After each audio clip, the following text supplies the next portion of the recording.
नमस्कार, मैं हूं आपके साथ प्रिया सिंह सोमवंशी। नमस्कार, मैं अमित सिंह। सियासती कहानी तो आपने सुन ली, लेकिन सियासत से पहले देश और देश की संप्रभुता के मोर्चे पर एक अच्छी और बड़ी खबर है। बिल्कुल, दरअसल पेंगोंग लेक से अब चीनी सेना पीछे हटनी शुरू हो गई है। ड्रैगन के कदम पीछे खींचने का जो वीडियो आया है वो सबको खुश करने वाला है। भारतीय सेना ने एक वीडियो जारी किया है। भारतीय सैनिक हाड़ कपा देने वाली ठंड में डटे रहे। अब LAC से भारत और चीन के टैंक वापस लौट रहे हैं।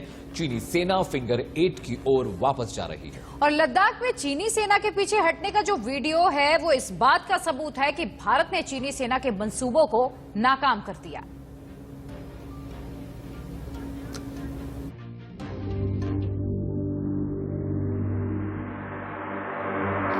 मुझे यह बताते हुए सभापति महोदय गर्व महसूस हो रहा है।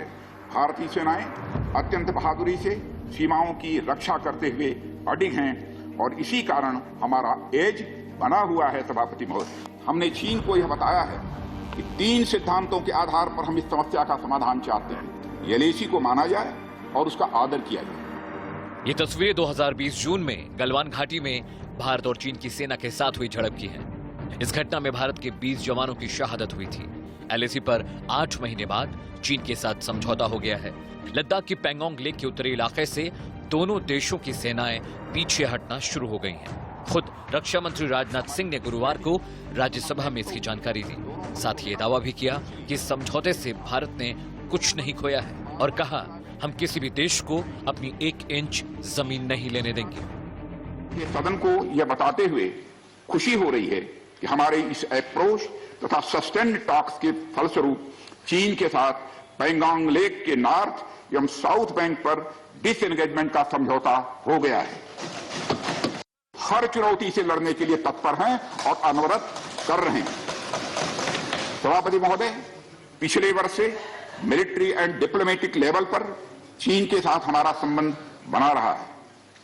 इस बातचीत में हमने चीन को यह बताया है कि 3 सिद्धांतों के आधार पर हम इस समस्या का समाधान चाहते हैं। फर्स्ट, दोनों पक्षों द्वारा LAC को माना जाए और उसका आदर किया जाए। दूसरा, किसी भी पक्ष द्वारा यूनिलेटरली स्टेटस को बदलने का प्रयास न किया जाए। तीसरा, सभी समझौतों का दोनों पक्षों द्वारा पूर्ण रूप से पालन किया जाए। सभापति महोदय, बातचीत के लिए हमारी स्ट्रेटेजी तथा अप्रोच माननीय प्रधानमंत्री जी के इस दिशा निर्देश पर आधारित है कि हम अपनी 1 इंच जमीन भी किसी और को नहीं लेने देंगे। हमारे दृढ़ संकल्प का ही यह फल है कि हम समझौते की स्थिति पर पहुंच गए। भारत चीन के बीच पिछले साल मई में तनाव था। जून में ये चरम पर जा पहुंचा जब भारतीय इलाके में घुसी चीनी सेना को रोकने की कोशिश में गलवान घाटी में हिंसक संघर्ष हो गया। यही नहीं, अगस्त सितंबर में 45 साल बाद भारत चीन सीमा पर गोलियां चली थी। हालांकि सितंबर से ही भारत ने चीन के साथ डिप्लोमेटिक और मिलिट्री लेवल की बातचीत जारी रखी। नवे दौर की बातचीत के दौरान डिसएंगेजमेंट को लेकर खबरें आती रहीं, लेकिन पहली बार रक्षा मंत्री ने संसद में इस बारे में खुलकर बताया। चीन के साथ डिसएंगेजमेंट के भारत ने 7 समझौते किए हैं। आइए आपको उनकी 7 बड़ी बातें बताते हैं। पहला समझौता, दोनों देश फॉरवर्ड डिप्लॉयमेंट हटाएंगे, यानी दोनों देशों की जो टुकड़ियां अब तक एक दूसरे के बेहद करीब तैनात थी वहां से पीछे हटेंगी। दूसरा समझौता, चीन अपनी टुकड़ियों को पेंगोंग लेक के नॉर्थ बैंक में फिंगर 8 के पूर्व की तरफ रखेगा। तीसरा समझौता, भारत अपनी टुकड़ियों को फिंगर 3 के पास परमानेंट थनसिंग थापा पोस्ट पर रखेगा। चौथा समझौता, पेंगोंग लेक से डिसएंगेजमेंट के 48 घंटे के अंदर सीनियर कमांडर स्तर की बातचीत होगी और बचे हुए मुद्दों पर भी हल निकाला जाएगा। पांचवा समझौता, लेकिन नॉर्थ बैंक की तरह साउथ बैंक में भी डिसएंगेजमेंट होगा। छठवां समझौता, अप्रैल 2020 से दोनों देशों ने पेंगोंग लेक के नॉर्थ और साउथ बैंक पर जो भी कंस्ट्रक्शन किए हैं उन्हें हटाया जाएगा और पहले की स्थिति कायम की जाएगी। सातवां समझौता, दोनों देश नॉर्थ बैंक पर पेट्रोलिंग को फिलहाल रोक देंगे। पेट्रोलिंग जैसी मिलिट्री गतिविधियां तभी शुरू होंगी जब बातचीत से कोई समझौता बन जाएगा। डिसएंगेजमेंट के बारे में जानने के साथ साथ ये समझना भी जरूरी है कि विवाद कहां है। इस मैप के जरिए इसे ठीक से समझिए। चीन ने भारत का 38,000 वर्ग किलोमीटर का इलाका हड़प रखा है। पाकिस्तान के पास भारत का 78,000 वर्ग किलोमीटर एरिया है, जिसमें से पाकिस्तान ने 1963 में चीन को 5180 वर्ग किलोमीटर जमीन दे दी थी। उधर चीन अरुणाचल प्रदेश की भी 9000 वर्ग किलोमीटर जमीन को अपना बताता है। हालांकि भारत इन दावों को नहीं मानता। रक्षा मंत्री ने कहा कि पिछले साल से चीन के साथ हमारा मिलिट्री और डिप्लोमेटिक रिश्ता बना हुआ है। बातचीत के दौरान हमने चीन को बताया कि 3 सिद्धांतों के आधार पर हम समस्या का समाधान चाहते हैं। पहला सिद्धांत, दोनों देश LAC को माने और उसका आदर करें। दूसरा सिद्धांत, कोई भी देश मौजूदा हालात बदलने की एक तरफा कोशिश न करे। तीसरा सिद्धांत, दोनों देश सभी समझौतों को पूरी तरह माने। रक्षा मंत्री के बयान से एक दिन पहले यानी बुधवार को चीनी सरकार ने भी दावा किया कि लद्दाख में LAC पर भारत के साथ 9 महीने से चल रहा टकराव खत्म हो गया है। दोनों ओर से फ्रंट लाइन पर तैनात सैनिकों की एक साथ वापसी शुरू हो गई है। हालांकि जिस तरह का चीन का इतिहास रहा है उस पर भरोसा करने लायक फिलहाल नहीं है। Amit Singh, India news, Delhi. तो राजनाथ सिंह का रक्षा सूत्र क्या है और संसद से चीन को कैसे दो टूक जवाब दिया है उन्होंने, आइए आपको दिखाते हैं। और अब आपको ये बताएंगे कि आखिर राजनाथ सिंह ने सदन में कहा क्या। पूर्वी लद्दाख सीमा पर चीन ने गोला बारूद इकट्ठा किया था और हमारी सेनाओं ने चीन के खिलाफ जवाबी कार्रवाई की थी। राजनाथ सिंह की ओर से ये बड़ी बात कही गई। सितंबर से दोनों पक्षों ने एक दूसरे के साथ बातचीत शुरू कर दी। LAC पर यथास्थिति बनाए रखना ही भारत का लक्ष्य था। चीन ने 1962 से ही काफी हिस्से पर कब्जा कर लिया और 1 इंच जमीन भी किसी को नहीं देंगे और ना ही लेने देंगे। पेंगोंग झील पर डिसएंगेजमेंट का समझौता हो गया है। राजनाथ सिंह की ओर से ये बताया गया। उत्तरी और दक्षिण तट पर डिसएंगेजमेंट का समझौता हुआ। राजनाथ सिंह ने सदन में यह कहा, चीन अपनी सेना को फिंगर 8 से पूर्व की ओर रखेगा, भारत भी अपनी सेना को फिंगर 3 के पास ही रखेगा। और भारत चीन के बीच क्या विवाद था वो भी आपके लिए समझना जरूरी है। भारत और चीन के बीच पूर्वी लद्दाख इलाके में मार्च अप्रैल 2020 में विवाद शुरू हुआ। बिल्कुल, और तब पूर्वी लद्दाख इलाके में चीनी सेना ने घुसपैठ करने की कोशिश की थी और चीन ने पीछे हटने से मना कर दिया।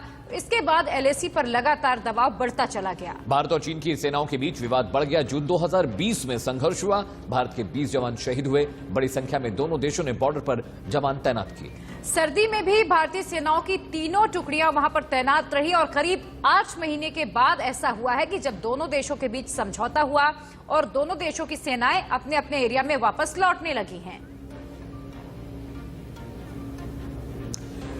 और राज्यसभा में राजनाथ सिंह ने LAC पर संघर्ष को लेकर अच्छी खबर दी, तो इधर लोकसभा में कृषि कानून के मुद्दे पर कांग्रेस महासचिव राहुल गांधी ने मोदी सरकार को घेरा। प्लानिंग का एक नारा था, आपको याद होगा, हम दो हमारे दो। अब मैं इंटेंट की बात करता हूं, कानून के इंटेंट की बात। आज क्या हो रहा है, जैसे कोरोना दूसरे रूप में आता है वैसे ही ये नारा दूसरे रूप में आया है। आज इस देश को 4 लोग चलाते हैं। आप बजट पर चर्चा कर लें। बजट पे कर रहा हूं सर, बजट पे आ रहा हूं। 4 लोग चलाते हैं, हम दो बता दिया और हमारे दो। जैसे उस टाइम नाम सब जानते हैं, नाम सब जानते हैं।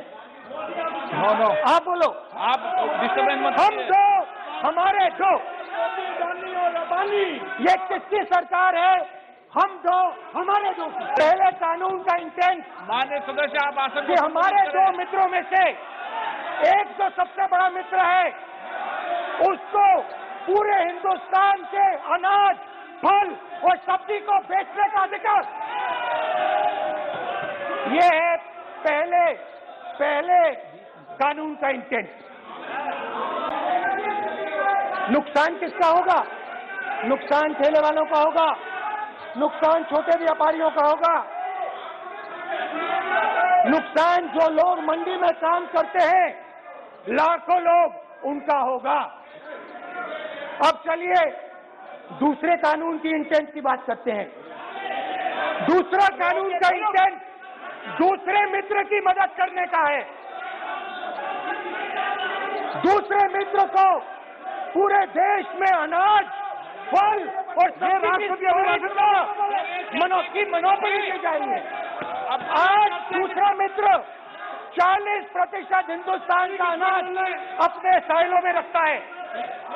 ये कांग्रेस पार्टी की बैठक नहीं है। ये सदन है और अगर बजट में साइलोज में रखेगा। प्रधानमंत्री कहते हैं बजट पर कि मैंने ऑप्शन दिया है। हाँ, आपने ऑप्शन दिया है, 3 ऑप्शन दिए हैं। पहला ऑप्शन भूख, दूसरा ऑप्शन बेरोजगारी, तीसरा ऑप्शन आत्महत्या। ये 3 ऑप्शन आपने दिए हैं। इधर गृहमंत्री अमित शाह ने कल पश्चिम बंगाल के कुचबिहार में रैली की। अमित शाह का लक्ष्य है पश्चिम बंगाल में मिशन 200+। बिल्कुल, और हाल ही के दिनों में जय श्री राम के नारे पर पश्चिम बंगाल में सियासत भी खूब भड़की। अमित शाह इस बार भी मौका नहीं चूके। उन्होंने दीदी पर तंज कसते हुए यहां तक कह दिया कि बंगाल में जय श्री राम नहीं बोला जाएगा तो क्या पाकिस्तान में ऐसा बोला जाएगा? कोई मंत्री को हटाकर भारतीय जनता पार्टी के मंत्री बनाने की परिवर्तन यात्रा नहीं है। ये परिवर्तन यात्रा है, बंगाल की स्थिति में परिवर्तन करने की यात्रा है। बंगाल में सियासी घर्षण अपने चरम पर। बीजेपी और टीएमसी एक दूसरे को चित करने की हर मुमकिन कोशिश कर रहे हैं। अमित शाह ने बंगाल के कूचबिहार में चौथी परिवर्तन यात्रा की शुरुआत की। अमित शाह ने रैली को संबोधित करते हुए टीएमसी और मुख्यमंत्री ममता बनर्जी पर जमकर निशाना साधा। अमित शाह ने कहा कि इस बार का बंगाल चुनाव ऐतिहासिक होगा। ममता को गुंडे चुनाव जिताते हैं, उनके दंगा प्रमुख से बीजेपी का ब्लॉक प्रमुख चुनाव लड़ेगा। ये बंगाल के अंदर माहौल ऐसा कर दिया कि जय श्री राम बोलना माने गुनाह है। अरे बनता दीदी, बंगाल में जय श्री राम नहीं बोलना जाएगा तो कहां पाकिस्तान में बोला जाएगा क्या? मुझे बताओ भाइयों, बताओ बहनों, जय श्री राम बोलना चाहिए या नहीं बोलना चाहिए? बोलना चाहिए या नहीं बोलना चाहिए? तो मेरे साथ दोनों हाथ उठाइए और गगनभेदी नारा लगाइए, जय श्री राम। हमारे आराध्य श्री राम को याद कर गौरव महसूस करते हैं, गौरव। मगर आपको तकलीफ होती है क्योंकि आपको तुष्टीकरण कर एक वर्ग विशेष के वोट चाहिए। क्यों भाई, इनके वोट नहीं है क्या? ये सभी तो जय श्री राम बोल रहे हैं। मैं आपको वादा कराता हूं, चुनाव समाप्त होते ममता दीदी भी जय श्री राम बोलती हो जाएगी। आप चिंता मत करिए। मित्रों, इस बार बंगाल की जनता ने नरेंद्र मोदी जी के विकास के मॉडल और ममता दीदी के विनाश के मॉडल के बीच में पसंदगी करनी है कि बंगाल क्या चाहता है। 30 से ज्यादा कार्यकर्ताओं की हत्या ये तृणमूल के गुंडों ने की। एक को भी पकड़ते नहीं है, एक को भी सजा नहीं होगी ऐसा वो मानते हैं। अरे ममता दीदी, मैं राजवंशों की वीर भूमि पर बैठकर कहने वाला हूं, हमारी सरकार आने वाली है। हत्या जिन्होंने करी है इसको चुन चुन कर जेल की सलाखों के पीछे जा रहे हैं। राज्य में विधानसभा चुनाव को देखते हुए ठाकुर नगर इस बार बंगाल की राजनीति में काफी अहम माना जा रहा है। ठाकुर नगर मटुआ समुदाय का गढ़ माना जाता है। ये कस्बा बांग्लादेश की सीमा से महज 15 किलोमीटर की दूरी पर है। बंगाल में दलित मटुआ समुदाय 70 सीटों में फैला हुआ है। कुछ सीटों पर इसका बेहद गहरा प्रभाव है। साल 2019 के लोकसभा चुनाव में इस समुदाय ने अपना समर्थन बीजेपी को दिया था। ममता सरकार के लिए मटुआ समुदाय को साधना बड़ी चुनौती होगी। রাবণ কেউ দেখেছি, রাবণ ওই রথে করে সীতাকে হরণ করেছিল, সেটা রাবণ রথ। সেই রথে বিরিয়ানি, মাংস পোলাও থেকে, ছানা কাবাব থেকে শুরু করে একেবারে সাজুগুজু থেকে শুরু করে খানা পিনা থেকে শুরু করে বিশ্রাম থেকে শুরু করে গানা থেকে শুরু করে সব রেডি। যেমন 10 স্টার হোটেলে 10 তারা হোটেলে গেলে পাওয়া যায় সেইগুলোকে রেখে দিয়েছে। रैली को संबोधित करते हुए गृहमंत्री ने कहा कि मैं तृणमूल के नेताओं को सुन रहा था। वो कह रहे थे क्यों परिवर्तन यात्रा निकाल रहे हैं, ठीक ही तो चल रहा है। मैं आज बंगाल के इस प्रचंड जनमानस के बीच ये कहने आया हूँ कि ये परिवर्तन यात्रा किसी मुख्यमंत्री को बदलने की परिवर्तन यात्रा नहीं है, किसी नेता को हराकर दूसरे नेता को लाने की नहीं है। ये परिवर्तन यात्रा बंगाल के हालात को बदलने की है। Amit Singh, India news, Delhi.